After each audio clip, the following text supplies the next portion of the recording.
এই অনুষ্ঠানে বক্তাদের মতামত নিজস্ব, তাদের বক্তব্য বা মতামতের জন্য চ্যানেল কর্তৃপক্ষ কোনোভাবে দায়ী নয়। তো খারাপ অবস্থা যে মানে মানুষ তো যাওয়া যাচ্ছে না, যে বাচ্চা ছেলেদের যে স্কুল যায়, স্কুলে তার যাওয়ার আগে বলেছিলাম একটা কাকা মারা গেছিল, তাকে কাঁধে করে লাস্ট থেকে চাগিয়ে নিয়ে 3 কিলোমিটার রাস্তাটা আমাদের আসতে হয়েছিল। ওইটা তারা বাবুরা তারা এসি লাগাচ্ছে, তারা এসি মাথা ঠান্ডা রাখছে, এদিকে মানুষ মরে যায়, তাদের ভোট হয়ে যাচ্ছে, মানুষ মরে গেলে অসুবিধা নেই, মানে এসি লাগিয়ে তাদের মোটামুটি শরীরকে স্ট্রং রাখতে হবে, তবেই তো না প্রতিশ্রুতি দিয়ে যাচ্ছে, প্রতিশ্রুতির উপর প্রতিশ্রুতি, যেমন নেতারা করে সেরকম ভিডিও স্যারও করছে। এখানে এসে ভিডিও খুব চাইছি, রাস্তা কি চাইবো, রাস্তা তো বারবার ধরে বলছি, প্রতিশ্রুতির উপর প্রতিশ্রুতি, আমাকে ভোট বয়কট করতে হবে 1 নম্বর। 2 নম্বর কথা হচ্ছে নেতারা পিটোতে হবে, পিটনার বিধান দিতে হবে। গ্রামীণ রাস্তা খারাপ থাকলে কেউ ভোট পাবেন না, মাথায় রাখবেন। রাস্তাটা দেখলে লোকে খুশি হয়ে আপনাকে ভোট দেবে। নিজে দাঁড়িয়ে থেকে দরকার হলে মাথায় করে ইট বইবেন। এটা একটা, আমি নিজে জীবনে ইট বইয়ে আমি একটা গ্রামীণ রাস্তা তৈরি করেছিলাম, আমার খুব ভালো লাগে এগুলো করতে। দয়া করলে আমায় ডাকবেন, আমি আসবো। পাকা রাস্তা নয় তো ভোট নয়, গোঘাটের লালুকায় পথ অবরোধে ফুঁসছে গ্রামবাসী। হুগলির গোঘাট ব্লকের অন্তর্গত মান্দারণ গ্রাম পঞ্চায়েত এলাকার লালুকা গ্রামের রাস্তার দাবিতে পথ অবরোধে সামিল হলেন শতাধিক বাসিন্দা। পীরতলা থেকে পলিকপাড়া, পীরতলা থেকে বাগপাড়া এবং এই 2 রাস্তায় দীর্ঘদিন ধরে চরম বেহাল অবস্থা। প্রায় 3 কিলোমিটার দীর্ঘ রাস্তাগুলির কাদামাটি এবং গর্তে ভরা এই দুরবস্থা প্রত্যেকদিন দুর্ভোগ বাড়াচ্ছে স্থানীয় অন্তত 1000 ঘর বস্তির বাসিন্দাদের। স্থানীয়দের অভিযোগ, 9 জুন মান্দারণ গ্রাম পঞ্চায়েত এবং গোঘাট 2 নম্বর পঞ্চায়েত সমিতিকে ঘেরাও করার পর জয়েন্ট বিডিও আশ্বাস দিয়েছিলেন রাস্তা মেরামতির জন্য টাকা বরাদ্দ করা হয়েছে, কিন্তু সেই টাকার হদিশ নেই বলেই দাবি। বিস্ফোরক অভিযোগ তুলেছেন আন্দোলনকারীরা। পথ সংস্কারের টাকায় নাকি পঞ্চায়েত অফিসে এসি বসানো হয়েছে। রাস্তাঘাটের এই করুণ হাল নিয়ে ক্ষোভে ফুঁসছে গ্রামবাসীরা। তারা হুঁশিয়ারি দিয়ে জানিয়েছেন, যদি অবিলম্বে রাস্তার কাজ শুরু না হয় তাহলে তারা 2026-এর বিধানসভা নির্বাচনে রীতিমতো ভোট বয়কট করবেন। উল্লেখ্য, রাজ্যের মুখ্যমন্ত্রী মমতা বন্দ্যোপাধ্যায় বারবারই পাড়ার রাস্তা উন্নয়নের কথা বলেছেন, অথচ বাস্তবে বহু আবেদন, বিক্ষোভ এবং পথ অবরোধ করেও লালুকা এলাকায় মিলছে না পাকা রাস্তার প্রতিশ্রুতি। এক আন্দোলনকারীর কণ্ঠে স্পষ্ট বার্তা, বাড়িতে জ্বর সর্দি হলেও রোগীকে হাসপাতালে নিয়ে যেতে হয় কোলে করে। স্কুলে বাচ্চারা হাঁটু পর্যন্ত কাদা মেখে যায়। এতদিনেও রাস্তা হলো না, এবার আর সহ্য করব না, ভোট নয় রাস্তার আগে দিন। প্রশাসনের দিকে তাকিয়ে গ্রামবাসীরা রাস্তা না হলে এবার আন্দোলন আরো বৃহত্তর রূপ নিতে চলেছে। Bureau report, target Bangla news. গ্রামীণ রাস্তা খারাপ থাকলে কেউ ভোট পাবেন না, মাথায় রাখবেন।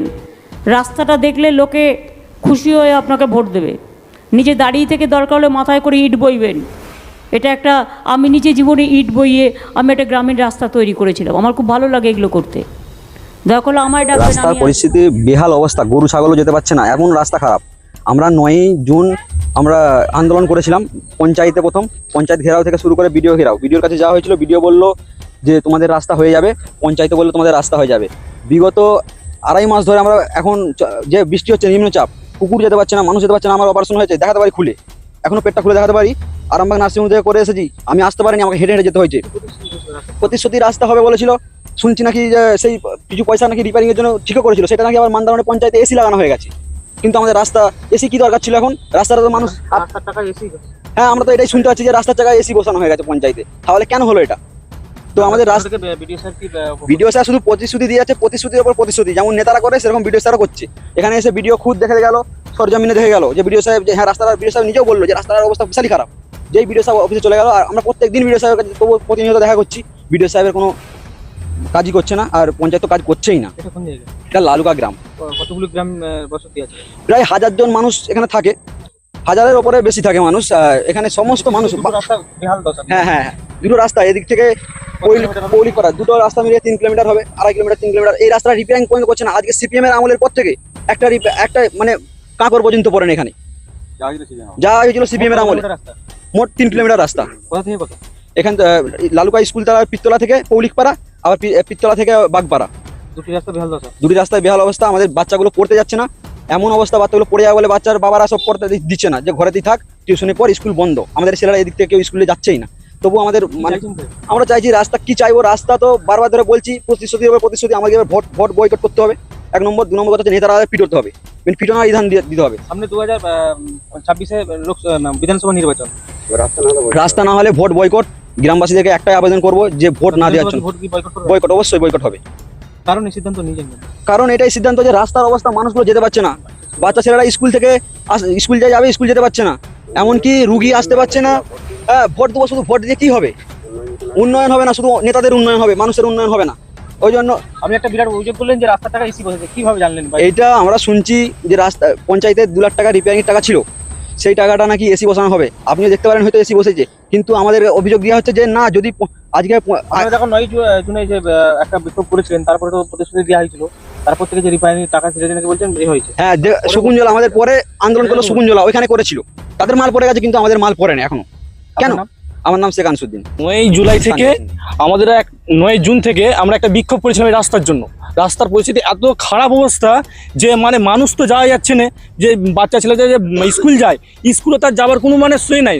তার ছেলেগুলো তার বাপের আর পাঠাচ্ছে না যে স্কুল যাওয়া হবে, আর যাওয়া হবে, ওই জন্য আর পাঠাচ্ছে না, যে পড়ে যাচ্ছে, দেশ খাওয়া যাচ্ছে। যদি আবার কিছু হয়ে যায় বাচ্চাদের, সেই দায়িত্ব তাই স্কুলে পাঠানো হচ্ছে না। আমরা প্রথমে 9 জুন মানদারণ ঘেরাও করি এবং বিডিও অফিস ঘেরাও করি। সেইখানে বিডিও সাহেবের সঙ্গে কথা বললাম, তিনি ভালোভাবে একদম সুন্দরভাবে গোছ করে আমাদেরকে বুঝিয়ে বললেন, তোমরা চলো আমরা বিকেলে যাচ্ছি। তবে আমাদের কথা মতো সেই আসেও ছিল, রাস্তাটাও দেখেছিল, কিন্তু দেখার পরে মানে এবার এক সপ্তাহ পর মাল পড়বে, 1 মাস পর পড়বে, এবং পরে মানে সপ্তাহের পর ডেটের ওপর ডেট আমাদেরকে দেয়। আমরা সেই হতবাক হয়ে মোটামুটি আমরা তাকিয়ে থাকি যে কখন রাস্তার মালটা পড়বে। ইদানিং প্রচণ্ড বর্ষার বৃষ্টির জন্য এইদিকে মানুষ জানে। ইদানিং আমাদের সে একটা আগেও বলেছিলাম, একটা কাকা মারা গেছিলো, তাকে কাঁধে করে লাশ থেকে চাগিয়ে নিয়ে 3 কিলোমিটার রাস্তাটা আমাদের আসতে হয়েছিল। এখানে আমাদের 1000 জনের বসতি, তাই আমরা রাস্তা খারাপ, এটা প্রায় 2টো রাস্তা মিলিয়ে 3 কিলোমিটার রাস্তা খারাপ। আর যদিও পঞ্চায়েতে 3 লাখ 2.5-3 লাখ টাকা ছিল, কেউ বলছে 2 লাখ 3 লাখ, কিন্তু যখন সব মেম্বারডালে ওদের একটা মিটিং হয়, মিটিংয়ের পরে যে বলা হয় যে ওই রাস্তাটা ধরুন ওই টাকাটা তোমরা রিপেয়ারিং করো, ওদের অবস্থা প্রচুর খারাপ। কিন্তু না, ওইখানের প্রধান বা যারা আরও নেতৃত্বে আছে তাদের বক্তব্য যে না, এই রাস্তাটা এরকমই থাকুক। হ্যাঁ, যখন টাকা আসবে তখন হবে। যে পঞ্চায়েতের যে একটা মোটামুটি ফান্ডের পয়সা ছিল, ওইটা তারা এসি লাগাচ্ছে, তারা এসি মাথা ঠান্ডা রাখছে, এদিকে মানুষ মরে যাক, তাদের ভোট হলেই হয়ে যাচ্ছে। মানুষ মরে গেলে তাদের অসুবিধা নেই, মানে এসি লাগিয়ে তাদের মোটামুটি শরীরকে স্ট্রং রাখতে হবে, তবেই তো না লুটে ওটা খেতে পারবো না। তাই আমাদের এইটা বিক্ষোভ, যে রাস্তাটা যেন এই তাদের কারণে যেন এইসব পৌঁছানোর পরে তড়িঘড়ি কালকের মধ্যে যেন মাল ফেলে। বিডিও সাহেবকে অনুরোধ করবো, তিনি চেষ্টা করছেন, কিন্তু তিনার কথাটা নিচর যে পঞ্চায়েত আছে না, প্রধান বলো শুনছে না। 2 দিন ছাড়া একবার করে নামের 2 দিন আগে এলো, এসে প্রতিশোধ কালকে পড়বে, বাস। আর কোনো 1 সপ্তাহ কোনো নামগন্ধ নেই। রিপেয়ারিং জন্য টাকাও নাকি বরাদ্দ করেছিল। হ্যাঁ, রিপেয়ারিং জন্য টাকা 2.5 থেকে 3 লাখ টাকা বলেছিল, কিন্তু পঞ্চায়েতের যে এমন অবস্থা, একটা 100 অবধি যে কন্ট্রাক্টর তাকে সই করছে না। হ্যাঁ, যে ওইটাকে রেখে তাহলে তো তাদের খাওয়ার পুঁজিটা হবে, তারা খাওয়ার জন্য ছটফট করছে আর কি। আমরা আগামী দিনে ভোট বয়কট করব, কারো রাস্তা যদি না হয় বয়কট করব, এবং নেতারা যারা ভোট চাইতে আসবে তাদেরকে আমরা গণতান্ত্রিক প্রক্রিয়ায় তাদেরকে ব্যবস্থা আমরা করে দেবো। আপনার নাম? আমার নাম শেখ মঞ্জুর আলম। এটা কোন জায়গা? এটা লালুকা মসজিদতলা, লালুকার পিরতলায় আমরা আছি। লালুকা মসজিদতলা ওই দিকটা, এদিকে পুরো রাস্তাটা খারাপ, রাস্তাটা দেখুন বিরাট অবস্থা, খারাপ পরিস্থিতি, রাস্তাতে যাওয়া যাচ্ছে না। কোন জায়গায়? এটা হচ্ছে গোঘাট 2 নম্বর পঞ্চায়েতের মধ্যে, মানদারণ পঞ্চায়েতে, লালুকা গ্রাম। রাস্তা তো দেখতে পাচ্ছেন আপনার কি দশা। একটা রুগীকে নিয়ে আনা যায় না, একটা প্রেগনেন্ট রুগীকে আনা যায় না, এত রাস্তা খারাপ। কি চাইছেন? কি চাইছি? রাস্তা হোক। হ্যাঁ, রাস্তা না হলে পথ অবরোধ করে দেবো, পঞ্চায়েতে যে পঞ্চামি মেরে দেবো। আর ভোট একটা কাউকে দেওয়া যাবে না, রাস্তা যতদিন হবে না ভোট কাউকে দেওয়া যাবে না। রাস্তা না হলে ভোট বয়কট করবেন? বয়কট। আপনার নাম? আমার নাম হচ্ছে সুদর্শন মালিক। এটা কোন জায়গা? এটা লালুকা। কত কিলোমিটার রাস্তা খারাপ বলে মনে হচ্ছে? Minimum 3 kilometre. আমাদের রাস্তাটা অবশ্যই দরকার। আমাদের স্কুলের বাচ্চা ছেলেগুলো যেতে পারছে না, আর পাচ্ছে না কিচ্ছু না। কতদিন ধরে এই মানে রাস্তা ভোগান্তি ভুগছেন? অন্তত 2 বছর তো হবে, তো 2-3 বছর। তারপর থেকে কোনো রাস্তা হয়নি? না, রাস্তা আপনারা তো বিক্ষোভ করেছিলেন, তারপরে কি শুরু হলো? ওই কিছু মেরামত করা হবে? কিচ্ছু শুরু হয়নি, কিচ্ছু এখন পর্যন্ত শুরু হয়নি। রাস্তা তো অবশ্যই চাই আমাদের, রাস্তাটা আমাদের আগে প্রয়োজন, না হলে আগে ভোট হোক আর না হোক, আমাদের হচ্ছে রাস্তাটা আগে দরকার। রাস্তা না হলে ভোট আমরা বয়কট করে দেবো। আবার কি? কেন? এই রাস্তার জন্য আসবো কি করে, ভোট দিতে আসবো কি করে? আপনার নাম? মন্টু পড়েন, স্থানীয়। কতুলপুরে সর্বপ্রথম এমআরআই পরিষেবা যুক্ত 110 বেডের মাল্টি স্পেশালিটি হসপিটাল হলো মেডিকেয়ার জেনারেল হসপিটাল। স্বাস্থ্যসাথী মান্যতাপ্রাপ্ত এই হসপিটালে রয়েছে AC, non AC cabin, modern OT, ICCU, NICU, micro surgery, dialysis বিভাগ, ব্রেন ও spine surgery, cancer surgery, lift সহ নানান পরিষেবা। এছাড়াও রয়েছে সিটি স্ক্যান পরিষেবাযুক্ত নিজস্ব ডায়াগনস্টিক সেন্টার, ডক্টর চেম্বার্স, ওষুধের দোকান সহ 24 ঘন্টা অ্যাম্বুলেন্স পরিষেবা। 24 ঘন্টা অ্যাক্সিডেন্ট এমার্জেন্সি, রোগীর সুচিকিৎসা, সুপরিষেবা এবং সুস্বাস্থ্যই হল আমাদের মূল লক্ষ্য। ঠিকানা সরিষাদিঘি, কতুলপুর, বাঁকুড়া।